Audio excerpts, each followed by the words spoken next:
Səhər duran kimi ilk iş dişlərimi fırçalayıb, üzümü yuyub, daha sonra üz baxımı eləməkdir. Bu mənim günlük rutinimdir. Bəs sizin duran kimi ilk elədiyiniz şey nə olur? Daha sonra özümə çox gözəl bir zavtraq hazırlayıram. Kökü bu formada doğradıqdan sonra bunu deyəsən Koreya üsulu adlandırırlar. O stildə eləməyə çalışıram. Mənim bu ərzaqlarla istifadə elədiyim versiyası çox xoşuma gəlir bu salatın. Ümumən Asiya mətbəxini çox sevirəm.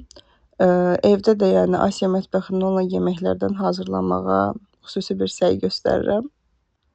Bu arada göyərtini qoydum qaba, amma bu göyərtini yeyə bilmədim, çünki göyərti çox acı idi. Son zamanlarda aldığım göyərtilərin hamısı çox acı olur.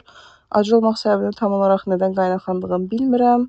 Bilən varsa yorumlarda yazar. Daha sonra lazerə gedirəm. Mən dönəm-dönəm diod və aleksandrit lazeri yoxlamışam, amma mənim üçün ən effektivi həmişə aleksandrit lazer olur. Qolumun üst hissəsində, çiyinlərimdə və sinə bölgəmdə tüklərdə artımı səbəb olubdu aleksandrit lazer. Buna görə məcburam hər dəfə davamlı şəkildə lazerə gedim. Əslində ilk dəfə mən lazerə gedəndə bir lazeroloq mənə demişdi ki, məsləhət bilmirəm o bölgələrə vurmağı və mən onun məsləhətinə qulaq asmamışdım. O bölgələrdə çox xırda, incə tüklər var idi və başqa lazer ustasının yanına getmişdim. O isə vurmuşdu.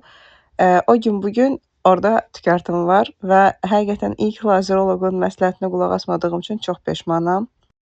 Evə gələndən sonra videoda gördüyünüz kimi ən sevdiyim piroqu eləyirəm hal-hazırda.